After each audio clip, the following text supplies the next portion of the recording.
I'm Hades. I am the River Pirate, and you're watching Pirates Parley.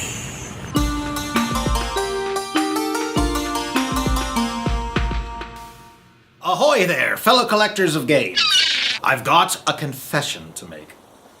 I own more games than I actually play. And sometimes I think that I even prefer a game on the shelf to a game on the table. But I know you get me. It's a common dilemma in a world of games that double as collectibles. And as collectibles, we want our treasures to stay in as good condition as possible. Where's all this going? Well, here we go. I've started sleeving my cards. I know, I thought I was incapable of such things, but here we are. And you know what happened? I started collecting sleeves also. Take the Dragon Shield sleeves.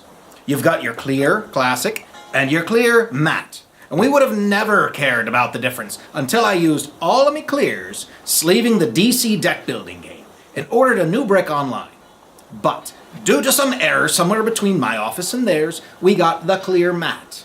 And as me first mate said, it could just be the best mistake we've ever made. However, they are different, so I don't have a clear favorite yet. Let's compare.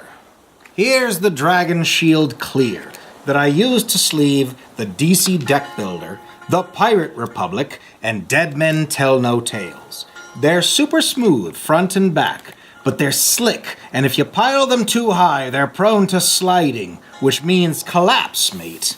And then there's the clear matte, which means that the fronts are clear, but the backs are kinda cloudy. But they also grip, which dissuades the kind of slipperiness of the previous kind, which is great for larger piles of cards, but makes them kind of sticky.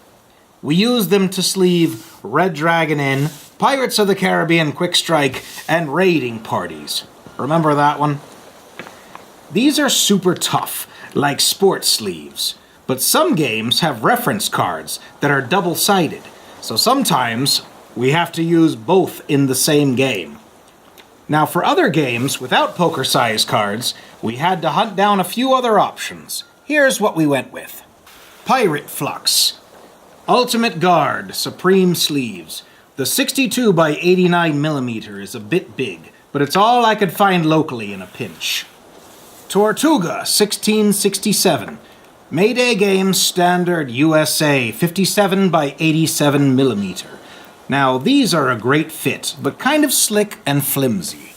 Merchants and Marauders. We bought Fantasy Flight Supply Mini European Board Game Style 44 by 68 millimeter.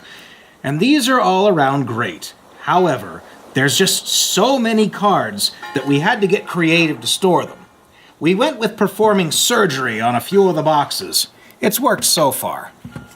Another unfortunate side effect of sleeving is that the game often grows out of its original box. Example, Pirate Flux. This box is now a drink coaster. Pirates of the Caribbean Quick Strike. We used to use these nifty deck boxes, but now, not so much.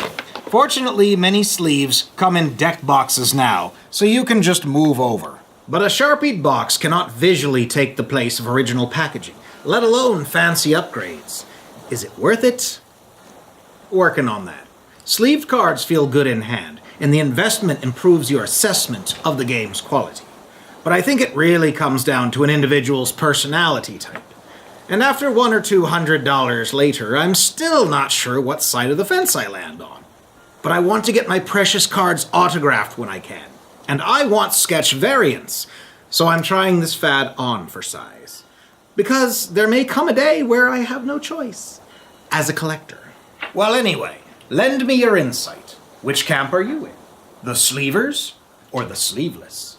And why? Tell us below and we'll carefully consider your point of view, even if it's dumb.